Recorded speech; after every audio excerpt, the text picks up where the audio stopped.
Brainfeed magazine invites schools for ET TechX from December 5th to 7th at High-Techs, Hyderabad.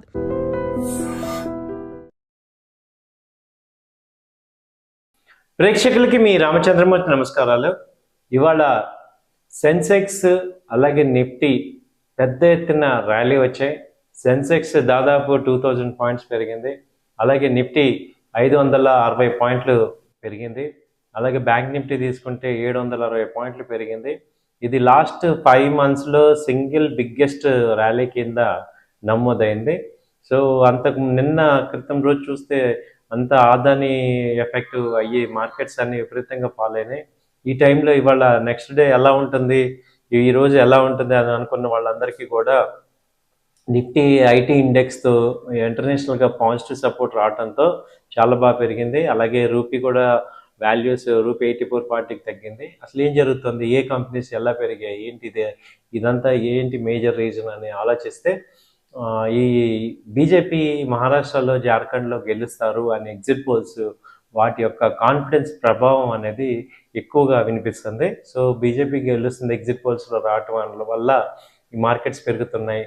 ఇవాళ investors అందరికీ కూడా చాలా boosting వచ్చింది, confidence వచ్చింది అనేది అర్థమవుతుంది.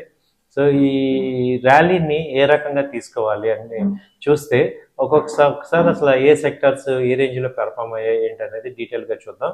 ఇది మేజర్ రిలయన్స్ వచ్చి దాదాపు 3.5% పెరిగింది. అలాగే ఎల్ఎన్టీ 3.4% పెరిగింది. టైటాన్ వచ్చి 4% పెరిగింది. అలాగే మేజర్ కంపెనీస్ మారుతి వచ్చి 1.8%, హీరో మోటార్స్ 0.5%, అలాగే ఇంకా టాప్ గెయినర్స్ తీసుకుంటే సిమెన్స్ 3%, అలాగే టీసీఎస్ ఐటీ సెక్టర్స్ అన్నీ కూడా టీసీఎస్ 4.2% పెరిగింది.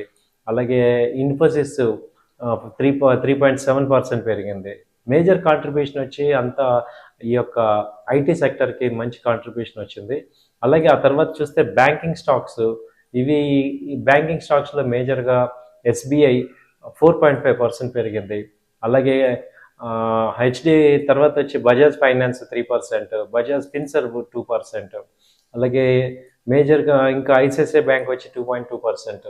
ఇలా అన్ని మేజర్ సెక్టర్స్ దాదాపు 13 సెక్టర్స్ ఇవాళ పాజిటివ్ వచ్చాయి. సో బిగ్గెస్ట్ గెయినర్స్ వచ్చి ఐటీ సెక్టర్ విపరీతమైన గెయినింగ్ వచ్చి 3.3% పెరిగింది. అదే ఇయర్ మొత్తం తీసుకుంటే దాదాపు 25% పెరిగింది. అలాగే ఇదే టైంలో ఎఫ్ఐఎస్ ఎక్కడ కూడా ఈ ర్యాలీలో పార్టిసిపేట్ చేయలేదు.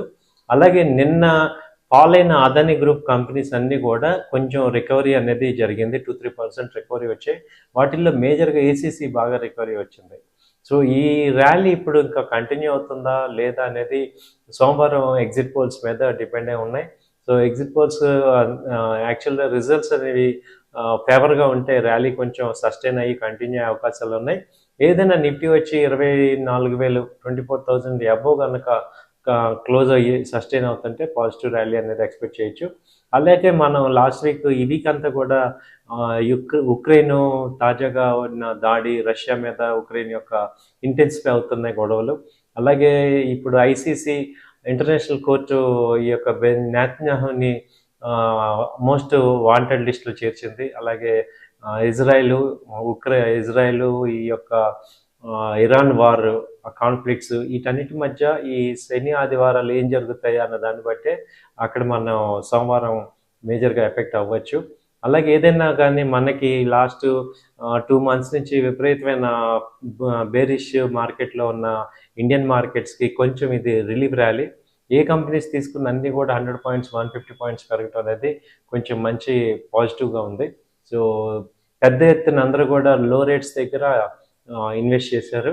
సో ఇదే మార్కెట్, ఇండియన్ మార్కెట్ యొక్క పవర్ అనేది మనకి అర్థమవుతుంది. కాబట్టి ఈ ర్యాలీ చూసిన వాళ్ళందరికీ కూడా చూడాల్సిన వాళ్ళందరికీ కూడా చెప్పేది ఏంటంటే, సో ఇండియన్ మార్కెట్స్లో స్ట్రెంగ్త్ ఉంది కాబట్టి ఈ యొక్క మార్కెట్ ఫాల్ అవుతుందని భయపడాల్సిన అవసరం లేదు. ఎటువంటి రూమర్స్ ఎటువంటి ఇవి కూడా నెగిటివ్ వచ్చినా కానీ ఇండియన్ మార్కెట్కి వచ్చే ప్రాబ్లం లేదనేది మనకి అర్థమవుతుంది. సో కాబట్టి ఏంటంటే keep buying, so be positive అనేది మార్కెట్ మనకి చెప్తుంది. సో థ్యాంక్ యూ అండి, నమస్తే.